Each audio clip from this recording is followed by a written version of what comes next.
These are the 5 worst losses of the Sydney Swans Football Club, formerly South Melbourne, with my guest, Adam Spencer. We're still here in the Swans boardroom. Is it the boardroom? No, the Karen and Paul Moore Auditorium. This is where the team meets. Yep. Whenever you see one of those beautiful Instagram videos of some kid being told you're getting your debut, yes. That either happens in the sheds or it often happens right here. Big board there where John Longmire lays out the current strategy, which is, okay, kick it to Isaac, or to Errol, or to Chad. Yep. Under any circumstance, just kick it to them.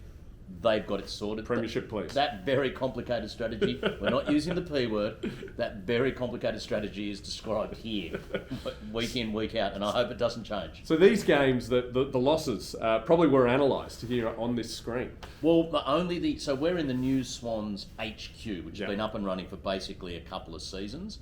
It's amazing. The guys love it. It's really integrated the club fully now, where all staff members see the players. The academy kids come through, the women are here training. Before this, like a couple of years ago in the old setup in the SCG, and most non-Swans fans don't know this, the system had become so dilapidated. If they wanted to schedule weights, this is serious. If the men's list of 45 players had to do weights, which they would, pretty regularly. Yeah, quite often. You'd have to roster them in 2 or 3 separate sessions because the gym wasn't big enough for the squad. That literally would not have been a team in the VFL that had a gym the level that the Swans had up until like 2021, 2022. And if you've got Josh Kennedy and Buddy Franklin in there, I mean, that's like 5 people. Exactly. Yeah, Jude Bolton, obviously, you're fine. But yeah. Peace out, Jude. I'm a big fan of Jude. Anyway, let's get to the pain. Yes. Number 5. Let's go back to last season. We've got a couple of the worst ever losses in 2023. So it's 2023, yep. 2023, because this is a year where we look like we're going all right. We've lost a grand final the year before, but got a young team who were good enough to make a grand final. So you're starting to think this could be a great season. And our talisman, Dane Rampy, gets injured early again in the year. Happens to him a fair bit. He's pretty resilient. But if you look at the percentage of games we lose when he's not playing, I would say he's the most influential player in the club in the last 25 years in that sense. Wow, big call. No, because he doesn't just... He's a very, very accomplished fullback in his own role. Yep. He's the orchestra conductor of the defence. I went to a game once during the lockdown period where there were only 300 people in the SCG against Essendon. And the great thing was, like, I'm confident my voice is going to carry an empty SCG. Yeah. So I could make my feedback to the Essendon players very direct, very personal. And actually did a function with John Longmire a couple of weeks later. He said, good to hear you were there on the weekend supporting the boys, Adam. And then he said, tell you what, your daughter's got a set of pipes on her too, doesn't she? But at that game, like from the moment of the centre bounce for 2.5 hours, Dane is in the back just talking non-stop. Push, hold, roll, got him, go. No, go, come back, back, tight, and just conducting this. And every team's got one of those in defence. He's our guy. Okay, and general. As talented as the other players are around him, when he's not there, you just lose that. And both of these heartbreaking early 2023 losses I'm putting in the top 5 of all time, I think come down to the fact that he wasn't there. We're playing the Giants round 7. Paddy McCartan also out, who'd been great at the back for us. Dane out, so a back line that's down a bit. Great game. 2 good teams going at it. We've got the Giants covered. We're about 3 kicks up with not long to go. Can't lose. They get a couple, and then from a play in the dying seconds of the game, we decide, no, let's stand here, and here. Toby Green's cool. Just let him stand over there by himself. He won't do anything. Oh, dear. And the masked villain, the most suspended man in the history of any sport in the game, kicks a great goal right near the end.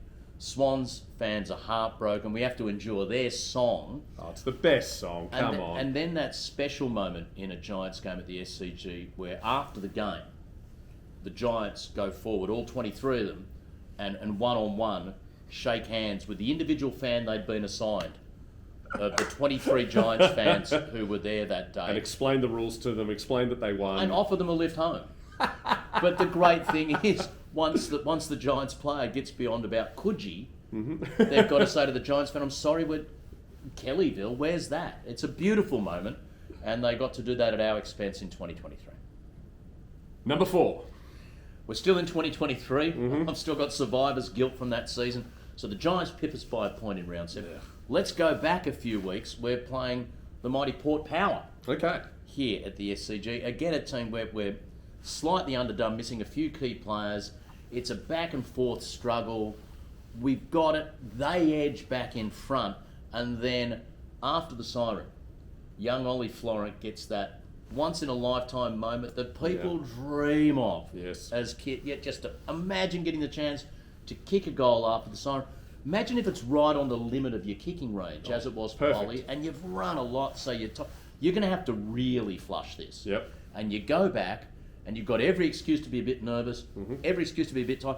Imagine if you then flush it. And imagine if it leaves the boot so sweetly, and you look up, and it's just literally going to bisect the posts. There's not an extent to which it's going to miss. Yep. Right? You've kicked it so hard. Let's celebrate. Yeah, and you fall back on the ground as this ball goes through the centre of the post. Some of your own teammates are there in the square, jumping around like that.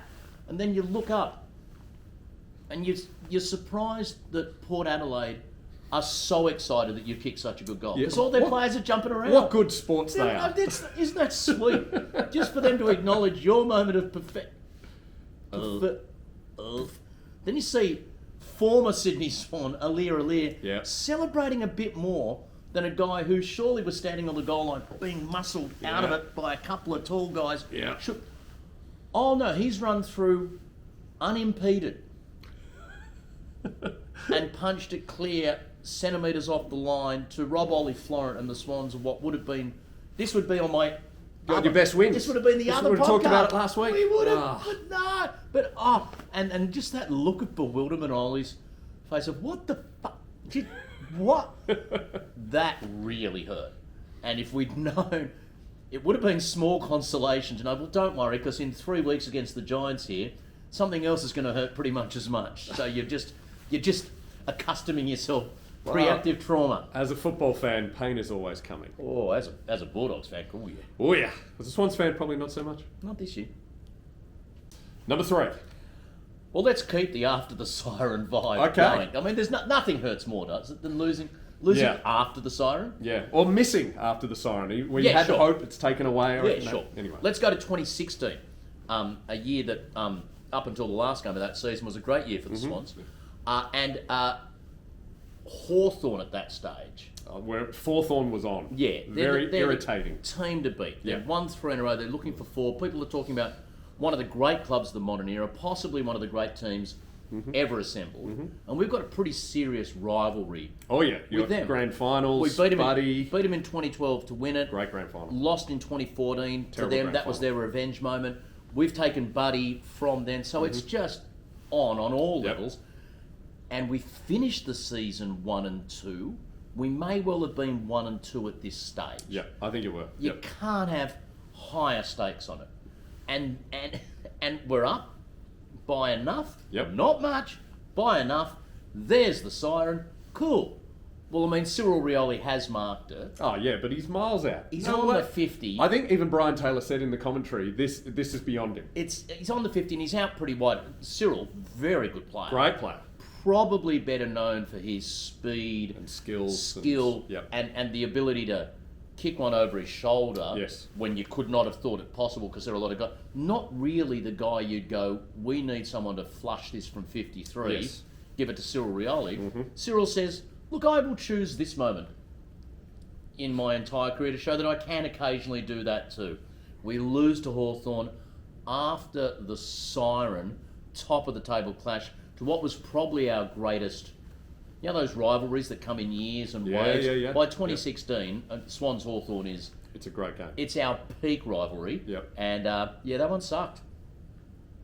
And the second worst loss of the Sydney Swans Football Club, Adam Spencer. Let's wind the clock back on this one to 1994. Oh wow! Okay. And a game I'm sure if you've ever spoken to any St Kilda fans on this pod about their greatest win, and I believe you have, I'm sure it's. This is one of the craziest games of all time on just so many levels. The Swans are playing St Kilda. 94 is an interesting time for the Swans. We've been through a very tough run, lost a long string of games. The club's only just probably technically righting itself after fighting off bankruptcy and all sorts of stuff.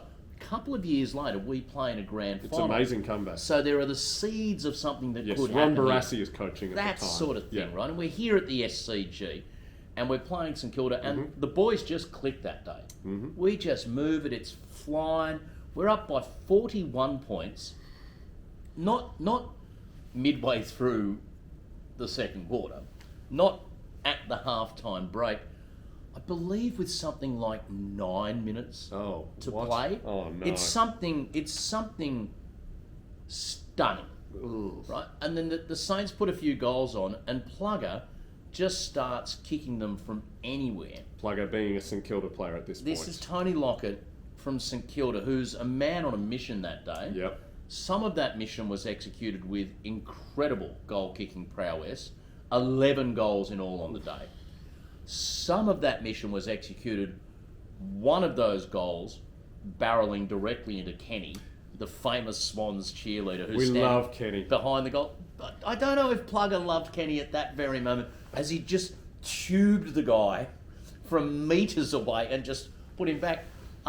Only the second most injured person that day as a result of Tony Lockett, because that's the day that Tony Lockett runs through Peter Caven with an elbow that even in 1994, this got 8 weeks. Yeah. And you didn't get a free kick unless you bled. You often look at those bits of footage from the 70s, 80s, 90s and laugh and go, gee, how many would that get this day? And back in those days, they just stood up and played on. This got 8 weeks in 1994. That's like when your dad says, I bought my first house for $200 and I just sold it for $4.8 million. Yes. I think you'd go to jail. It'd still be an 8. It would be years at Pentridge. It's just this brutal, horrible takeout.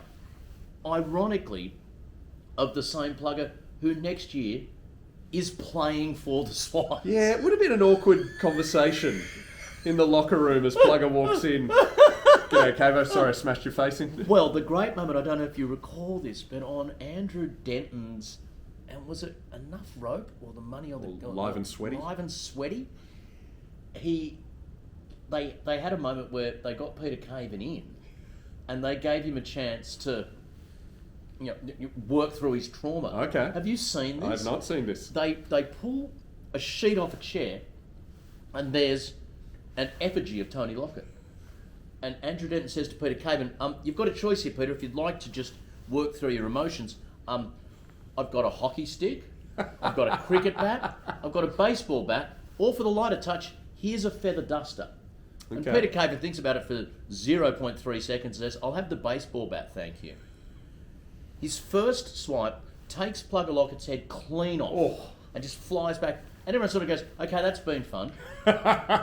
Peter Caven then just hits, and this chair is tipped over, and he's just ferociously, and there's this moment where Andrew Denton jumps in, and you can't tell in the beauty of TV from 30 years ago if it was choreographed, look, go crazy, not calm you down, or if there was suddenly this moment of, oh my God, this man's possessed. This man is in an absolute... So it was so iconic a moment of brutality that it was pilloried on sports comedy shows to come.